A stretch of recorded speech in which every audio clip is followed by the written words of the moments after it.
A lot of stuff happening, everybody. And of course, if it wasn't a day that ended with a Y, there wouldn't be. What we're going to talk about right now, what is that? That's, of course, some breaking news.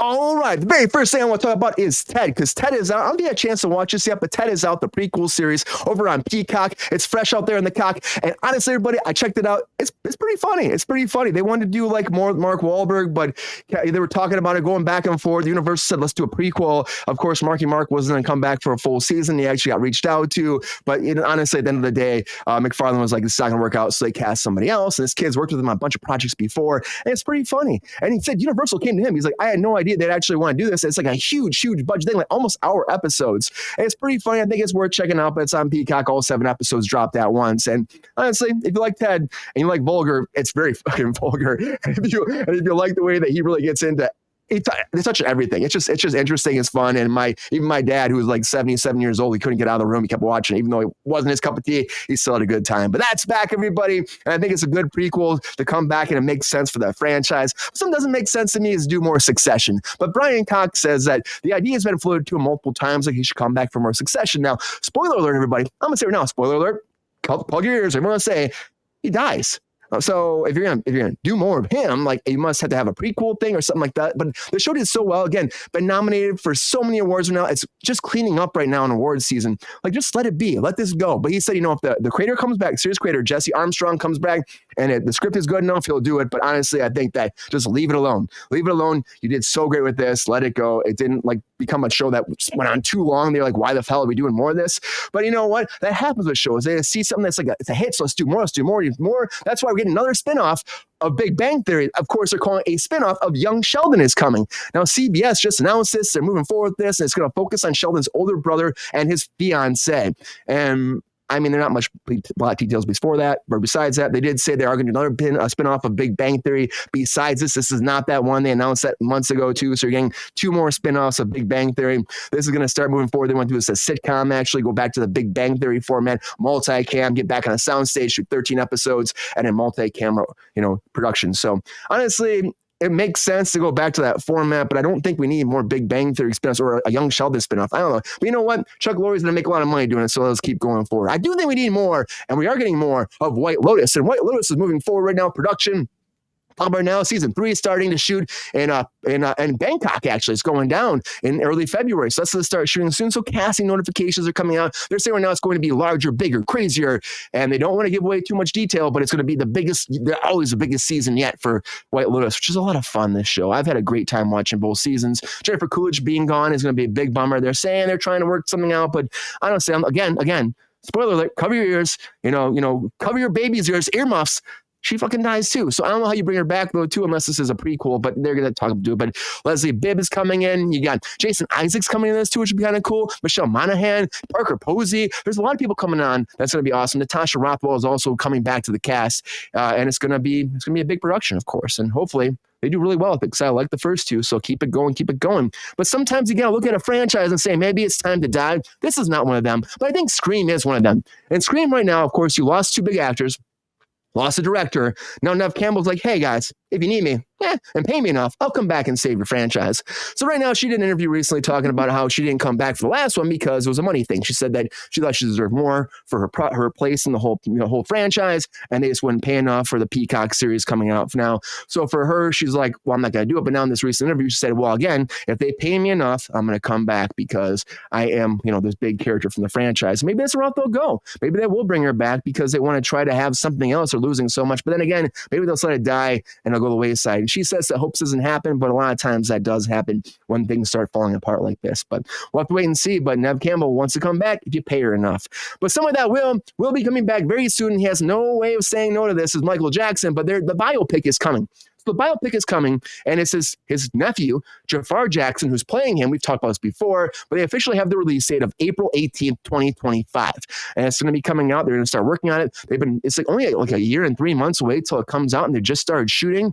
And it's going to focus on the film will present his triumph and tragedies on an epic cinematic scale, his genius exemplified by his most iconic performances. And never before, audiences will experience an inside look inside one of the most influential, tantalizing artists the world has ever known. That's right, Michael Jackson Topia and everybody is coming back. And it's not AI form, actually. It's going to be his, it's going to be his nephew playing him, which I think is great. This whole AI thing is going nuts. And I think, honestly, we got to take a break from all that. But you know what? It's getting better and better and better. So we'll have to see where it goes from there. But Michael Jackson's biopic, I'm interested. I know there's a lot of mixed reviews on this, but I'm interested because he was the king of pop. And somebody else it was also the king of, well, I guess, he was also a king of pop, but also a king of just being himself is Prince. And Prince is getting a musical now based off of what? Purple Rain. That's right.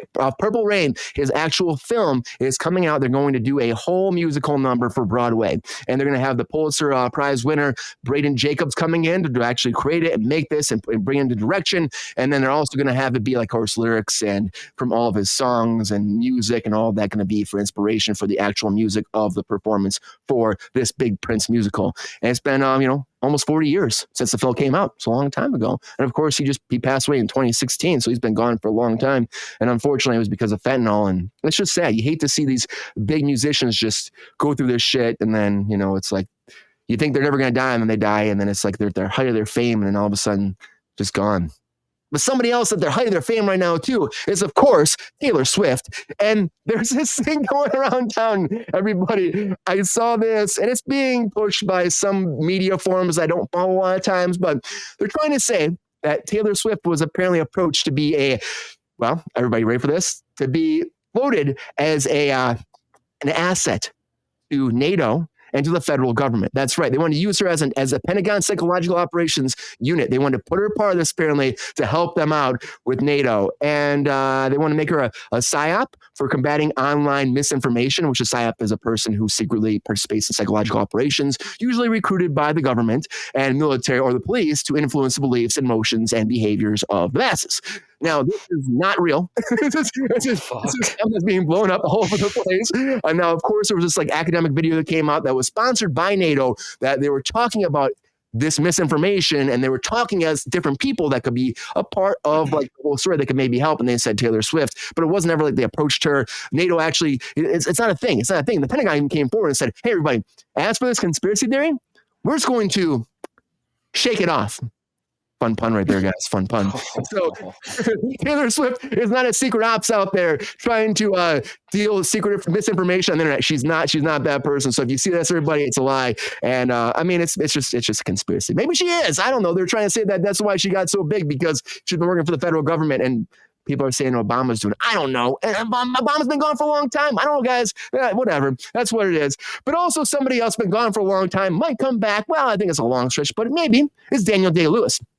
And Martin Scorsese was recently saying, we're talking about the Flowers, Killer's Flower Moon. He was like, hey, I would love to have, he actually said, we did 2 films together and it was one of the greatest experiences of my life. Maybe there's time for one more to happen with him and Daniel Day-Lewis. Of course, The Age of Innocence and The Gangs of New York. And he's hoping that he can get him to come out of retirement again to do this. But who knows what the hell he's doing these days? I mean, he became a shoe cobbler for years and disappeared from Hollywood and came back. So maybe he'll come back. I don't know. I love Daniel Day. I think he's a great actor. I think, honestly, his performance always kick ass. People get scared when he comes back from retirement because he kicks ass and he always gets Oscars. So I bet a lot of people in Hollywood don't want to come back because they want to get Oscars. But you know what? Honestly, I say Bray and I, if they can do a great combination, maybe it'll happen. But another big combination right now is, of course, we're talking about the GOATs, the greatest of all time. Well, Jordan Peele is making a new horror film called GOAT. Now, of course, this is a whole thing that he's actually not going to be directing this one, but he's pushing it forward and having Justin Tipping be the director behind all this. And of course, he just did this indie film called Kicks. And also on top of that, the log line for this is about a promising young football player who gets caught up,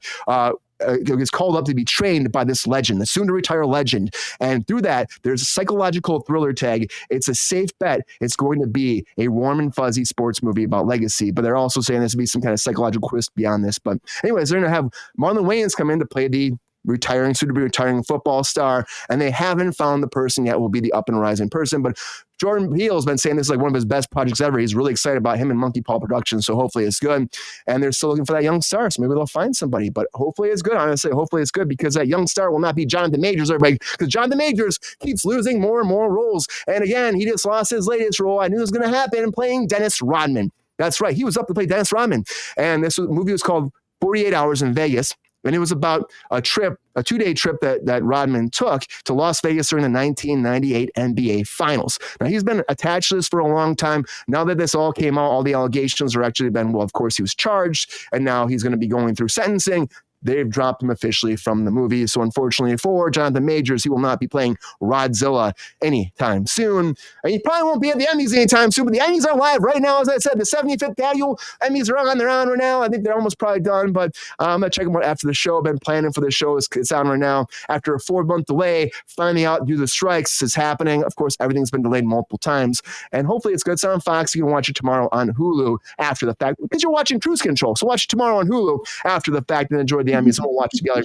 But, a lot of breaking news, everybody. A lot of breaking news. Very exciting times. Yo, player, thanks for watching the video. If you enjoyed this video, please like and subscribe and hit the bell to be notified when we are live. And if you are able to join our Patreon, please join. Because the Pep Star needs more snickety snacks. Because I'm hungry. Holla back. Love y'all.